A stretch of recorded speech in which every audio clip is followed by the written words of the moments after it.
it's you two. Did Miss Navia invite you to come pay your respects to her father? Mm-hmm. We ran into Navia on the streets today, so we just followed her here. I see. Then is there something that I can help you with?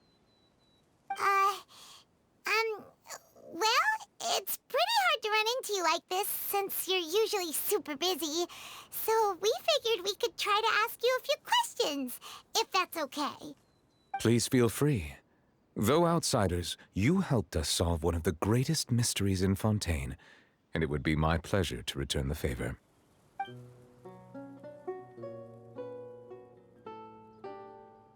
So, at court, the bad guys referred to that special water as water from the primordial sea, but what is it really? Truthfully, that name is already quite accurate. I can only surmise that Vacher and his ilk only learned of its nature and existence after extensive research. There used to be a special sea on the surface of this planet. The nature of its seawater was rather different from that of the sea we know today. Most of Tevat's life forms were first born in that special sea. You could say it nurtured much of the life on this planet. Huh. So it really was where everything began. It makes sense to call it primordial then. But today, the primordial sea no longer exists on the planet's surface. What Vacher discovered must have been some kind of special case, or a remnant from a truly ancient age. Huh. So that's how it is. Oh, you really know everything, Monsieur Neuvillette. But if that's the case, then why would people, at least people from Fontaine, dissolve in that kind of water? Indeed. Why would the primordial sea, which was known to engender and nurture life, suddenly reverse itself and devour life instead? To be frank, that also doesn't match my understanding of this world and its laws. There must still be some unknown secrets around the people of this land. Is there anything else you'd like to ask me about? That the sea levels will rise and everyone will be dissolved in water, leaving Farina crying alone on her throne, but the sins of the people will be finally washed away for good.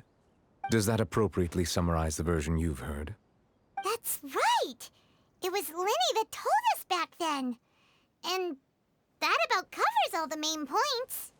Yes, up to the present, I think we reached a point where we have no choice but to confront this prophecy directly.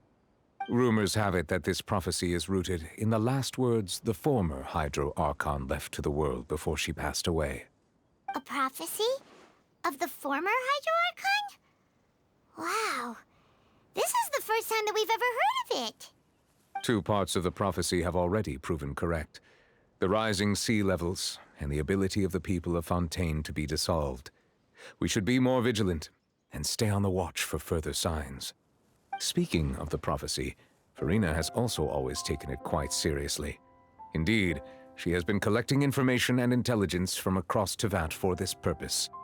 If the rumors were true, then perhaps this prophecy is the conundrum left to Farina by her predecessor. But with Farina being the way she is, can we really trust her to solve it? Is there anything else you'd like to ask me about? My apologies. My investigation has still not reached its conclusion. However, I still believe the judgment of the Oratrice was not rendered arbitrarily. Huh? But you also said you thought he was innocent. For many years, I have been quite aware that the Oratrice does not simply mechanically repeat the verdict that I give on each case. As a divinely created mechanism, the people's unified faith in the concept of justice is integrated into it. Not only can it produce the incredible power of indemnitium, but it likely also possesses other traits, such as self-awareness. Which is all to say, I have been prepared for a situation like this for a long time. Huh. So when Linny told us that he heard a human voice from the room where the Oratrice's core is stored... I was not aware such a thing had occurred. Perhaps that could serve to prove my conjecture. I will add that to the list of items to investigate. In any case, I am inclined to believe that the Oratrice does have a methodology all its own. We just do not have enough information.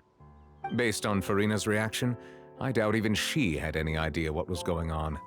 She managed to bluff her way through it, though, with her time-tested twin tricks of bravado and drama. While we do intend to get to the bottom of this, for now, we regret to say that the Fatui Harbinger will just have to bide his time in the fortress of Meripede. If we did incorrectly convict him of crimes he did not commit, we will most certainly compensate him to the fullest extent allowed by the law. If you ask Paimon, the only compensation he'll want is a no-holds-barred fight with you.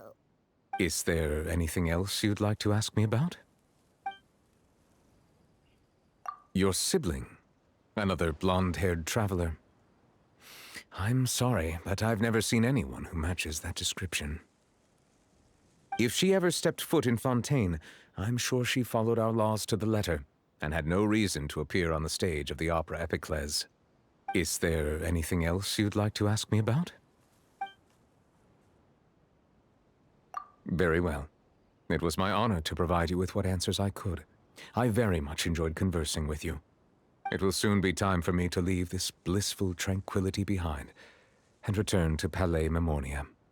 You really are super busy, Monsieur Neuvillette. Paimon thought you only came here to pay your respects today because you had the day off. Crime and villainy do not have the day off, and so justice must work around the clock as well. This is merely the nature of a justice's work. All right, you've got a point. Huh? Paimon just noticed that the rain has stopped.